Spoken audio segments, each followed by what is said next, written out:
Afin d'agrémenter en avant-programme le spectacle Sonido de Flore, nous allons vous présenter un défilé de robes flamenca. Vous allez voir, elles sont ravissantes, élégantes, merveilleuses, et je ne parle pas que des robes. Alors, bienvenue ce soir, et puis que le spectacle commence.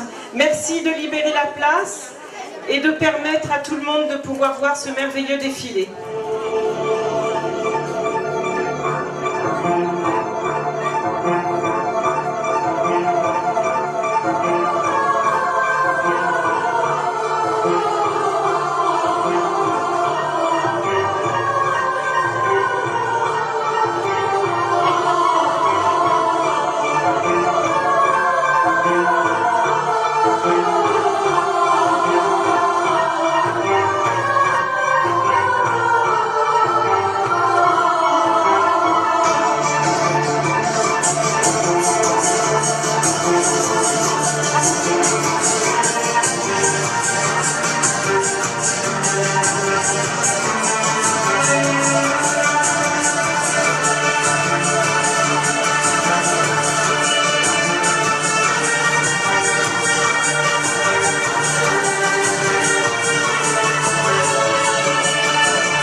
présenter donc ce spectacle Sonido des Flores, spectacle qui se veut alliance, alternance de musique et de danse, de vibrations et de mouvements, et comme son nom l'indique, Sonido des Flores, de force et de fragilité.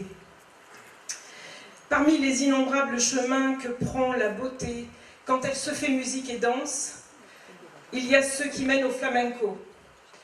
Le flamenco, cette musique, ce chant, ces danses émotionnelles, sensuelles, passionnelles, que vous allez découvrir ce soir. Cette danse du flamenco qui va se décliner ce soir en plusieurs... dans toutes ces déclinaisons de fandango, de bambera, la buleria avec sa gaieté, la farruca, la fierté triste des exilés andalous quand ils pensaient à leur pays. Également les sévillanes, la danse festive de Séville. Vous allez aussi découvrir au travers de ces musiques, de ces danses, tout ce que le flamenco a d'expressif de l'âme humaine, puisque vous allez voir que chaque musicien, chaque danseuse danse de façon unique, chacun dans son corps, dans son esprit, danse son flamenco, et c'est ça qui est particulièrement touchant. Dans un instant, les musiciens vont vous être présentés. Ce spectacle va se dérouler en 3 parties.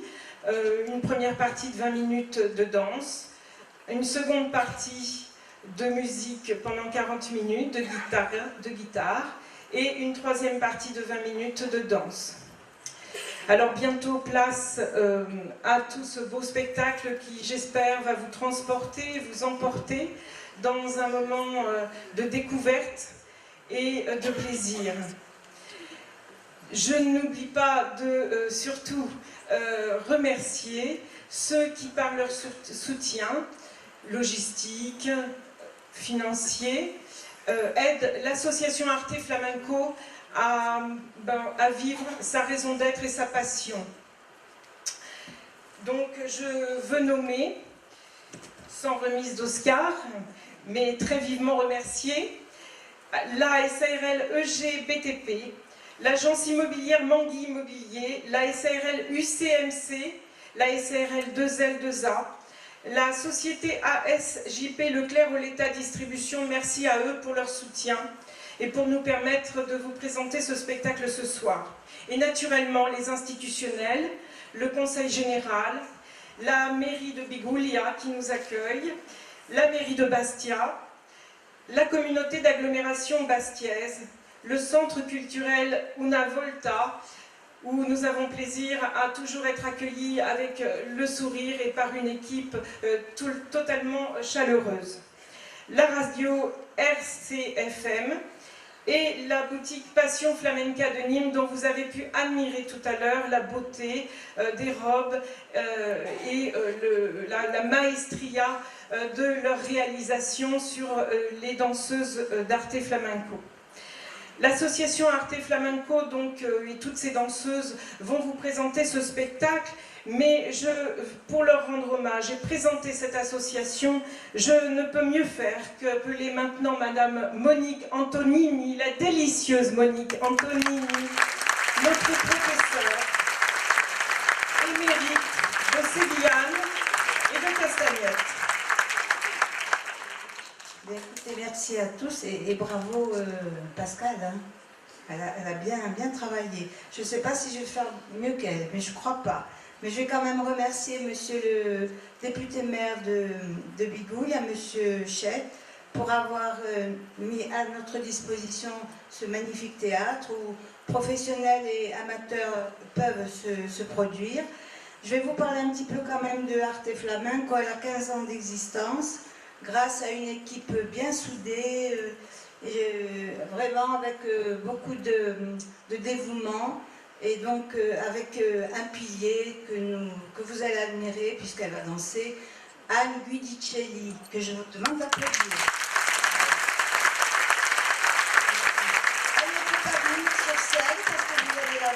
maintenant. Voilà, mais écoutez, je tiens à remercier monsieur Jean-Michel Canazzi, qui a été d'une patience, d'une gentillesse, d'un dévouement à toute épreuve, ainsi que le personnel technique. Voilà. Et l'ensemble des gens qui sont invités là. Voilà, je vous remercie beaucoup et bonne soirée. Et bonne rentrée. Au revoir. Et donc, nous allons maintenant laisser la parole à Marie-Béatrice qui va vous présenter nos invités guitaristes éminents et qui vont vous ravir dans quelques instants. Merci, bonne soirée à tous.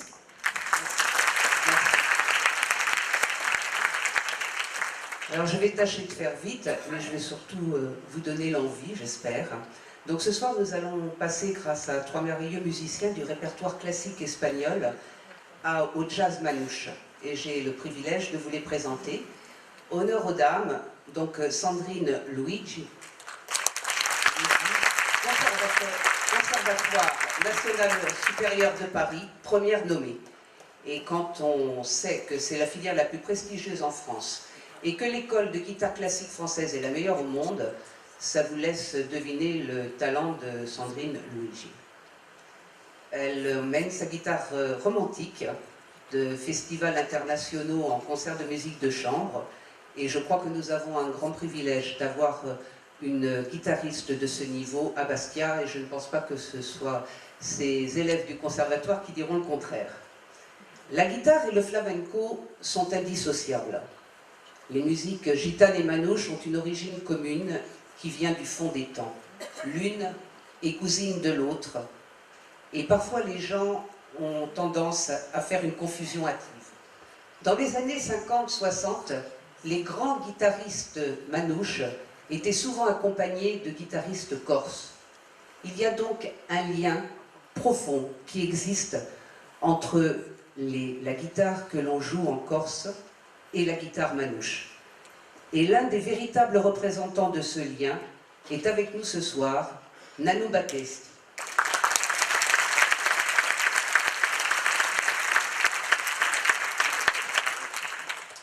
On ne présente plus Antoine Tatiche, c'est 50 ans de guitare dans les mains et dans le cœur, polystyle par excellence. Il passe du jazz à la bossa, à la samba, au picking et à la musique traditionnelle avec le même brio. Il a joué avec nombre de grands musiciens, et pour n'en citer que quelques-uns, évidemment le maître du picking, Marcel Tadi, et puis Babik Reinhardt, Romane, Thomas Dutronc pour le manouche. Il passe sa vie entre Paris et la Corse. Certains le retrouveront peut-être à Patrimonio pour un stage de guitare pendant le festival. Si la plus grande école de musique actuelle de France existe, c'est grâce à lui, et elle est à Montmartre. Il ne me reste plus qu'à vous souhaiter forcément une excellente soirée.